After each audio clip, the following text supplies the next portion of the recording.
Friends, आज की short analysis में हम डिस्कस करेंगे सिरका पेंट इंडिया स्टॉक के ऊपर।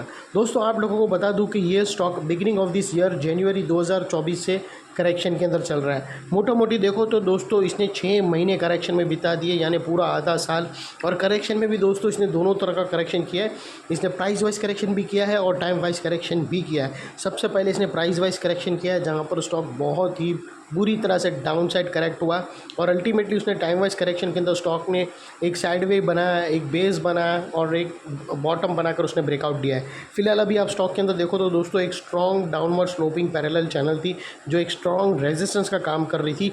अल्टीमेटली स्टॉक ने उसको ब्रेकआउट कर दिया है यहाँ। और दूसरा, यहाँ पर करेक्शन कंप्लीट के कन्फर्मेशन मिले, यहाँ पर पॉजिटिव हिडन डाइवर्शन मिला है और दोस्तों एक बहुत बड़ी रिवर्सल चार्ट पैटर्न मिली है, जिसके तहत स्टॉक अपसाइड में 8 से 12% रिटर्न देने के लिए रेडी है। लेकिन दोस्तों इसमें कोई भी मेरी बाय सेल होल्ड रिकमेंडेशन नहीं है, ये प्योरली एजुकेशन पर्पज़ से आप लोगों से शेयर कर रहा हूँ। फ्रेंड्स, आप लोगों को बता दूँ कि ये वो टॉप एरिया था जहाँ से करेक्शन का स्टार्ट हुआ था और ये एक ऐसी डाउनवर्ड स्लोपिंग पैरेलल चैनल थी। और स्टॉक जब तक ये डाउनवर्ड स्लोपिंग पैरेलल चैनल में था, इसके अंदर back to back lower lows hit होते गए। दोस्तों अगर आप देखो ना तो आप लोगों को पता चलेगा, सबसे पहला लोअर लोज यहाँ हिट हुआ, सेकंड लोअर लोज यहाँ हिट हुआ, थर्ड लोअर लोज यहाँ हिट हुआ और फोर्थ लोअर लोज यहाँ हिट हुआ। और जैसे ही दोस्तों ये downward sloping parallel channel upside में ब्रेक हुई, इसे मल्टीपल हायर हाइज को ब्रेक करके उसके above high volume sustain closing देकर कंफर्म कर दिया करेक्शन इज़ कंप्लीटेड। यहाँ पर दो बड़ी चीज़ एक साथ हमें मिली दोस्तों। पहले तो इसने डाउनवर्ड स्लोपिंग पैरेलल चैनल को ब्रेक किया और सेकेंडली इसके जो लोअर लोज थे वो हायर हाइज में शिफ्ट हुए। Downward sloping parallel channel breakout से इसने जो ब्रेकआउट किया है उसके तहत स्टॉक के अंदर जो गिरावट थी वो एक थम गई, गिरावट रुक गई दोस्तों।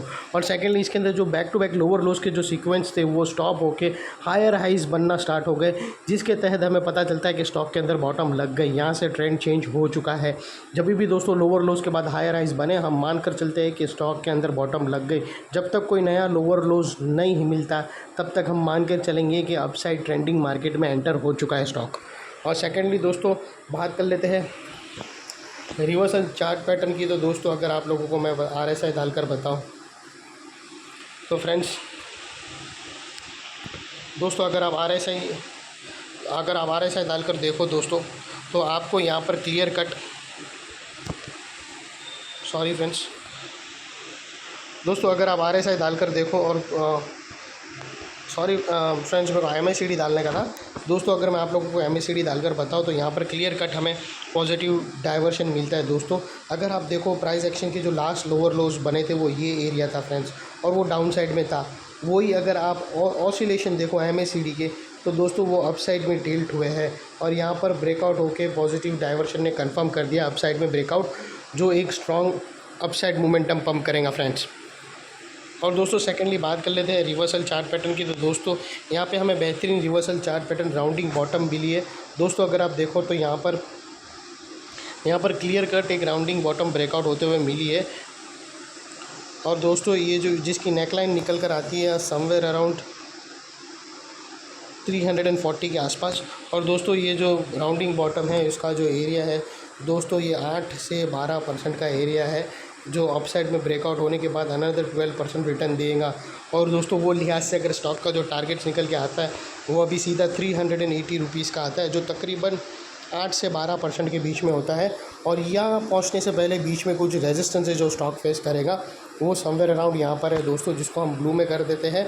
और दोस्तों अगर आपकी एंट्री अगर फर्स्ट ब्रेकआउट कैंडल के आज की जो ब्रेकआउट कैंडल बनी है उसके पास अगर आपकी एंट्री हुई और आप अगर स्टॉप लॉस रखना चाहो तो ब्रेकआउट कैंडल के लो के नीचे अपने एडवाइज़र को पूछकर रख सकते हो। और वो लिहाज से अगर आप रिस्क टू रिवॉर्ड रेशियो देखने जाओ स्टॉक के अंदर तो दोस्तों आपका जो रिस्क का एरिया है फ्रेंड्स वो इतना ही रहेगा और रिवॉर्ड का एरिया फ्रेंड्स इतना बड़ा है। ये ऑलमोस्ट 1:2 या 1:1.75 का रिस्क टू रिवॉर्ड रेशियो है, जो काफ़ी फेवरेबल है फ्रेंड्स। और दोस्तों एक और बात, अभी ये जो नेकलाइन है इसके पास वाला एरिया है वो बहुत ही इंपॉर्टेंट एरिया है दोस्तों। अगर आप देखो तो मल्टीपल पॉजिटिव फैक्टर्स एक साथ एक्शन में आते हुए मिले दोस्तों। यहाँ पर लोअर लोज हायर हाइज में शिफ्ट होते हुए मिले, यहाँ पर downward sloping parallel channel upside में मिली, यहाँ पर दोस्तों हमें MACD के थ्रू डाइवर्शन मिला और एक बहुत बड़ी reversal chart pattern rounding bottom मिली, जिसके तहत दोस्तों एक स्ट्रॉन्ग सपोर्ट एरिया के बना है और उसके ऊपर सस्टेन क्लोजिंग मिली है। और सेकेंडली दोस्तों, इन केस अगर स्टॉक अपसाइड गया और ये जो ब्लू लाइन है उसके पास सेलिंग बैठी है और वो सेलिंग प्रेशर हैवी रहा और स्टॉक वापस रीटेस्ट करने नेकलाइन के पास आया, तो दोस्तों ये एरिया जो अभी तक एक रेजिस्टेंस का काम कर रहा था वो अल्टीमेटली एक स्ट्रॉन्ग सपोर्ट का काम करेगा। और इतने बड़े स्ट्रॉन्ग सपोर्ट के नीचे हमारा स्टॉप लॉस है जो आसानी से हीट नहीं होगा। लेकिन बाय एनी चांस अगर क्लोजिंग बेसिस पे हीट हो गया तो दोस्तों नो इफ़ नो बट सीधा स्टॉप लॉस देकर ट्रेड को क्लोज कर देना चाहिए। ये थी हमारी एनालिसिस। अच्छी लगे तो प्लीज़ मेरी चैनल को लाइक शेयर सब्सक्राइब करते रहना फ्रेंड्स। Thank you.